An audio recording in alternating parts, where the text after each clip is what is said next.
آنچه گذشت. پیتر چرا از وقت اومدیم توی این خونه حالم اینقدر خراب شده؟ کمکت دست من برمیاد. حقیقتش پدر نمیدونم سالی که دنبالش هستم و میتونم جوابش رو اینجا پیدا کنم یا نه. گفت خواهر شما میتونه یه جور میدیم باشه.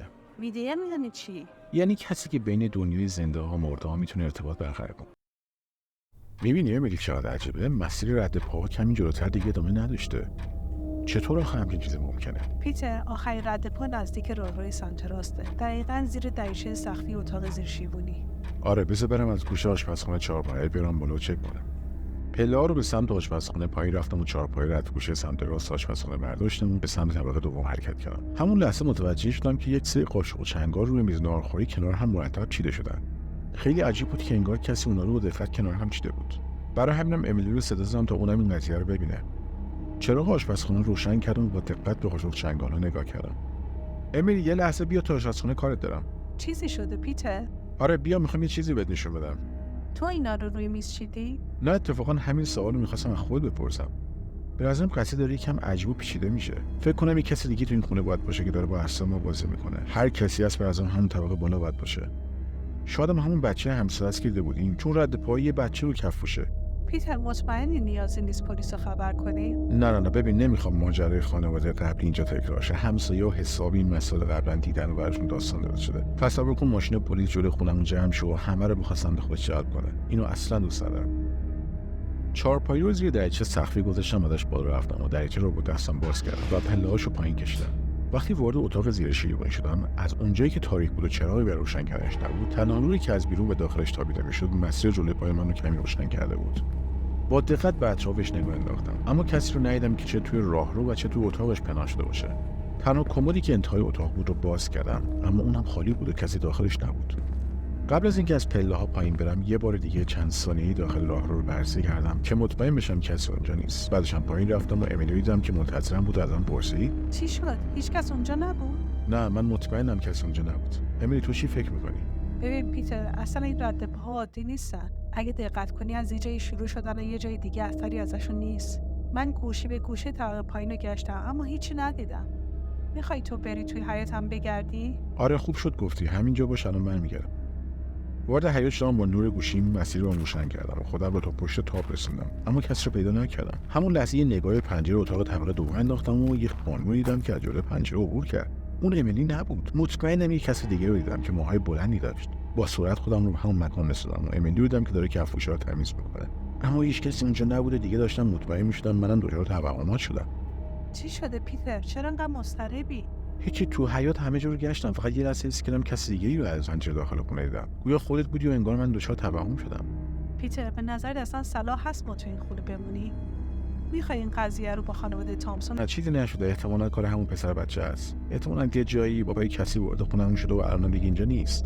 ببین نمی‌بینی تو دیگه خیلی خسته شدی. امروز کلی کار کردی. به نظرم تو برو استراحت کن. منم چوبین رو روشن میکنم، روبروش روی کاناپه دراز میکشم که مطمئن بشم کسی وارد خونه میشه یا نه. خیالت راحت باشه. اگه اینجا خوابم نبود میام تو اتاق رو تختم میخوام. تو نگران چیزی نباش. کمی بعد امیلی به اتاقش رفت و منم شومینه دیواری رو روشن کردم و بعد روبروش روی کاناپه دراز کشیدم. شعله‌های آتیش داخل شومینه خیره شده بودم تا اینکه پلکام سنگین شد و به خواب عمیقی فرو رفتم.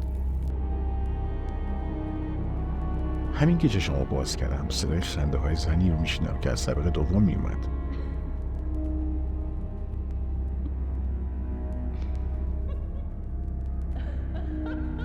فضای خونه کمی تغییر کرده بود.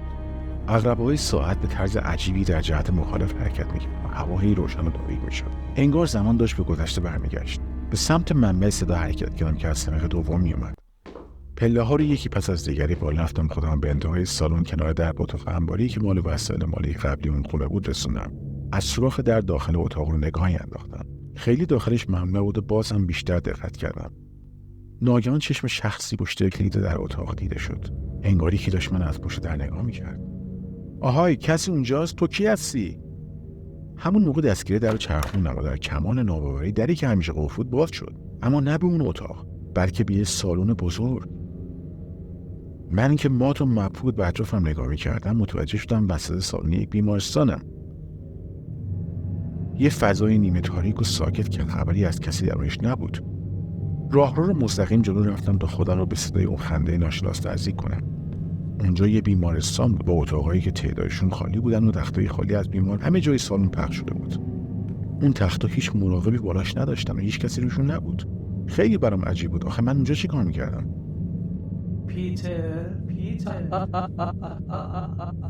پیتر من اینجا زود باش بیا. چرا انقدر طولش میدی؟ آهای تو کی هستی؟ اسم من از کجا میدونی؟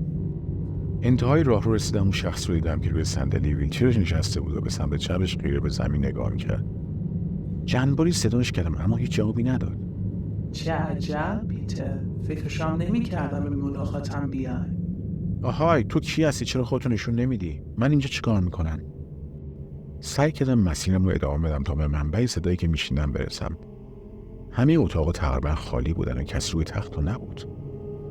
تو بعضی از اتاقا تختای خالی زیر چراغ‌های روشن رها شده بودن و کسی روشون نشسته بود. وسط یکی از سالن‌های ویلچر رها شده بود. نگاهی به داخل اون اتاق انداختم. یه شخصی رو می‌دیدم که گویا فوت شده بود روی تخت زیر نور چراغ رها شده بود. به انتهای راهرو دوم رسیدم و این بار یه پزشک رو می‌دیدم که بی حرکت به داخل اتاق رو بروش خیره شده و نگاه می‌کنه و صدای من نمی‌شنوه.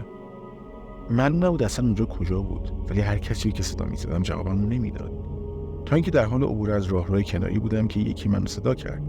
آهای، من صداتو میشنوم. تو اینجا چی کار میکنی؟ اینجا کجاست؟ چرا کسی جواب منو نمیده؟ چقدر عجیب که تو اینجا هستی. اینجا یه جایی بین دنیای مرده ها و زنده هاست. تو بهش تعلقی نداری.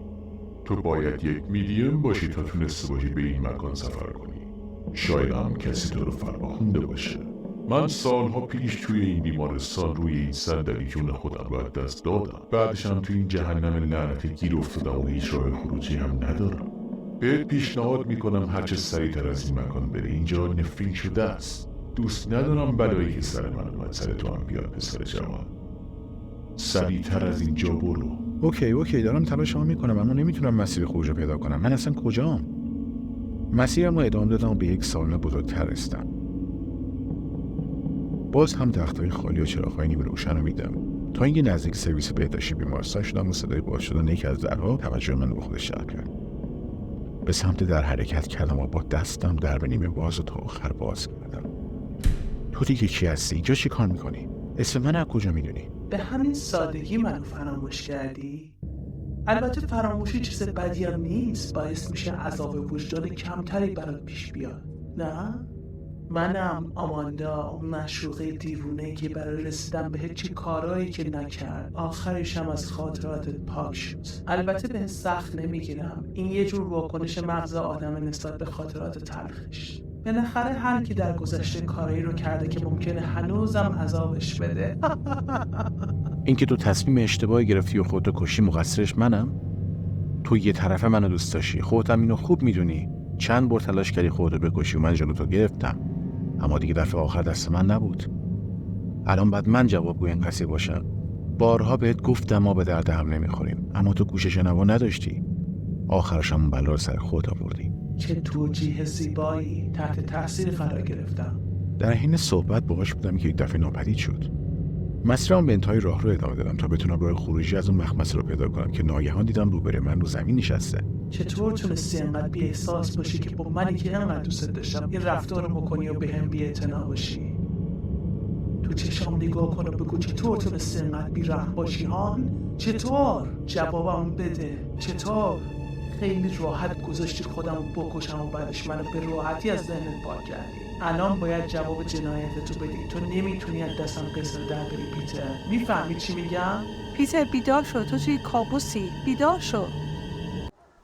خدای من، این دیگه چه کابوسی بود؟ امیلی، تو منو صدا زدی؟ چرا ساکتی؟ چیزی نمیگی؟ امیلی تو داری تو خواب راه میری؟ همون لحظه امیلی از جلوی دیدم محو شد. از جان بلند شدم به اتاق امیلی رفتم تا در به اتاقش رو باز کنم ببینم خوابه یا بیدار، اما خوابیده بود. به اتاقم برگشتم، روی تختم دراز کشیدم، اما یه لحظه متوجه شدم که کسی در اتاقم باز کرد. تو اون تاریکی فهمیدم یه پسر بچه بودی داشت از پشت در من نگاه می‌کرد. یعنی چی؟ اون بی حرکت ایستاده بود و ازش تکون نمی‌خورد و بعد یک دفعه رفت. پیتر عزیزم، من چطور میتونم بدون تو زندگی کنم؟